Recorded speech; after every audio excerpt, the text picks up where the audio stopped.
from Black Númenórean to Sauron's cruelest servant. The story of the mouth of Sauron begins with an enigma, a man whose name is lost to time, his true identity shrouded in mystery. His rise to power as Sauron's herald remains one of the most chilling tales in the history of Middle-earth, a dark transformation that serves as a cautionary tale of ambition, corruption, and the price of serving evil. Once an ambitious mortal of Númenórean descent, his journey into shadow was not an accident but a deliberate path carved by his own choices and Sauron's manipulations. This figure would come to embody the very essence of malice, a walking extension of Sauron's will, who reveled in his role as emissary of terror. Through him, Sauron spoke to the free peoples of Middle-earth, delivering threats, sowing discord, and instilling despair. But how did such a being come to exist? To understand his story, we must trace it back to his origins, a descent from mortal man to the twisted, corrupted entity known as the Mouth of Sauron. Far to the south of Gondor, in the lands beyond Umbar, a child was born into a family of Black Númenóreans, descendants of those who had forsaken the light of Númenor to embrace the shadow of Sauron. The setting of his early life was one of desolation and strife, a harsh land where survival demanded cunning, strength, and ruthlessness. These lands were starkly different from the verdant splendor of Gondor or the sacred Isle of Númenor. The people of Umbar had long harbored resentment against the Dunedain, who remained loyal to the Valar, and this bitterness shaped the lives of those who lived there. His parents were devout followers of Sauron, their lives dedicated to the worship of the Dark Lord and the pursuit of power at any cost. His father, a brutal warrior, believed in the supremacy of strength and the necessity of instilling fear. From a young age, the boy was exposed to his father's harsh teachings, learning the ways of combat and the importance of dominance over others.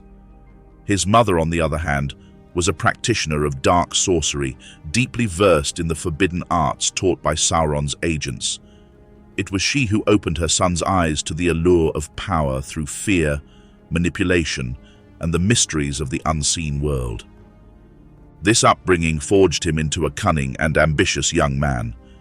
His education was not one of books or noble ideals, but of cruelty and survival. He was taught to exploit the weaknesses of others, to understand their fears, and to use those fears against them. By the time he reached adolescence, he was already feared among his peers, a boy whose eyes gleamed with an unsettling hunger for power. His early mastery of dark rituals, coupled with his innate charisma, made him a natural leader among the younger generation of Black Númenóreans. When he came of age, the boy left his family's stronghold and traveled to the city of Umbar, the heart of Black Númenórean culture. This sprawling, chaotic city was a haven for pirates, slavers, and schemers, a place where power was constantly contested and only the most ruthless could rise to prominence. Here, he began to carve a path for himself, using the lessons of his childhood to manipulate and outmaneuver rivals. He quickly gained a reputation as a man to be feared, one whose knowledge of sorcery and ability to command loyalty made him a valuable ally and a dangerous enemy. In Umbar, he also deepened his understanding of the dark arts, seeking out a powerful sorcerer who had once served Sauron directly. Under this master's tutelage, he learned to harness his latent abilities, delving into rituals and incantations that extended beyond the comprehension of most men. His obsession with immortality and ultimate power grew with each new piece of forbidden knowledge he uncovered. This pursuit became the driving force of his life, a consuming ambition that left no room for doubt or morality. His rise to power in Umbar was marked by a series of calculated moves. He aligned himself with influential figures, eliminated rivals through treachery or brute force, and gradually positioned himself as one of the city's most formidable leaders. But his ascent was not without sacrifice. To achieve his goals, he willingly gave himself over to the service of Sauron, who had begun to reassert his influence over Middle-earth from his rebuilt fortress of Barad-dûr. It was during this time that whispers of Mordor began to reach him. Stories of Sauron's growing strength, of the Dark Lord's call to those who would serve him, stirred something deep within. For all his power and influence in Umbar, he yearned for something greater, something eternal.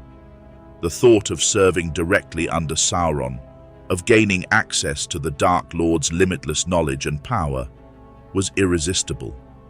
It was a call he could not ignore.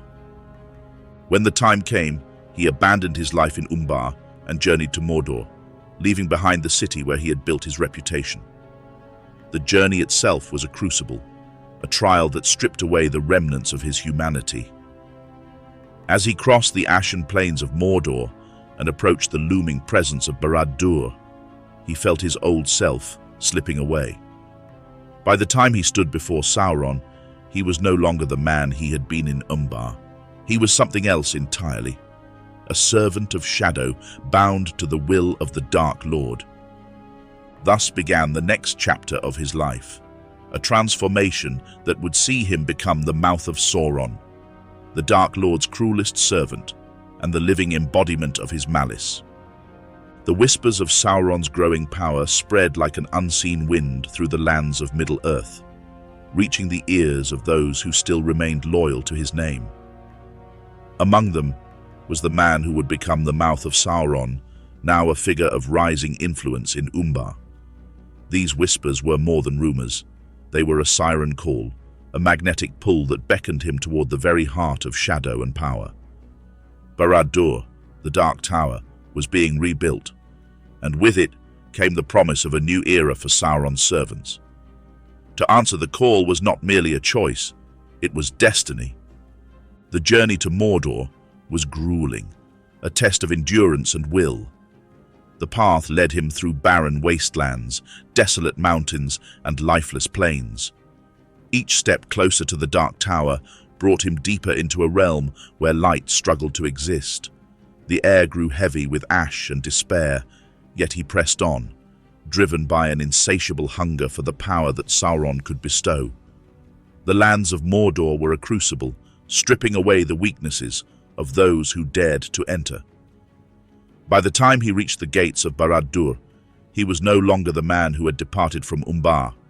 He was something darker, something shaped by the suffocating presence of Mordor itself.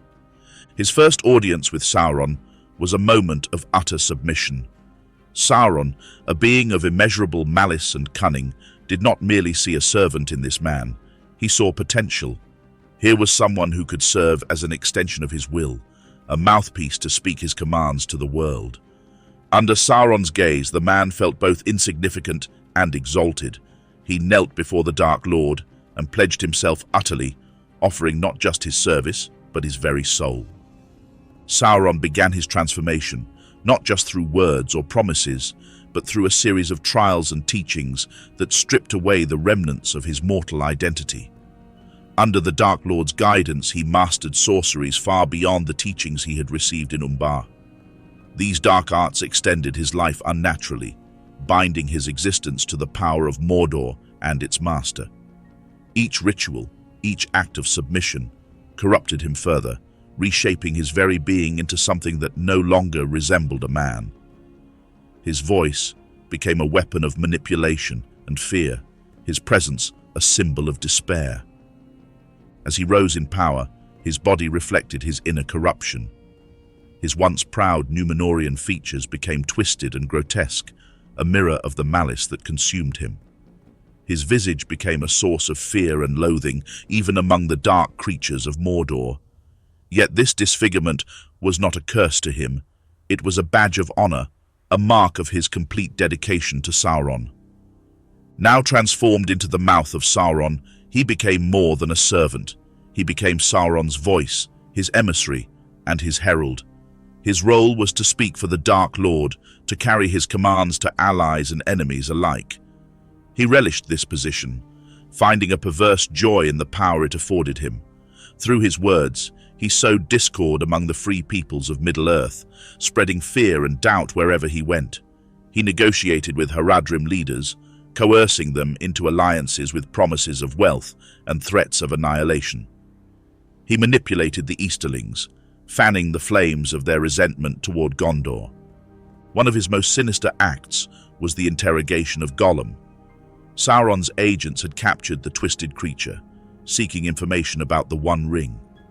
The mouth of Sauron personally oversaw Gollum's torment, extracting every scrap of knowledge the pitiful creature possessed. Though Gollum revealed little of true value, the mouth of Sauron learned enough to fuel his master's plans. The encounter was emblematic of his methods, cruelty mixed with cunning, terror wielded with precision. As Sauron's power grew, so too did the role of his emissary. The mouth of Sauron was sent to confront the leaders of the Free Peoples, delivering threats and demands in the Dark Lord's name. One such encounter took place at Erebor, where he met with the dwarves to deliver Sauron's terms. His words were laced with venom, offering false promises of peace while sowing seeds of mistrust. The dwarves, steadfast in their defiance, rejected his overtures, but the damage was done. His presence alone had left them shaken. The pinnacle of his role came during the confrontation at the Black Gate.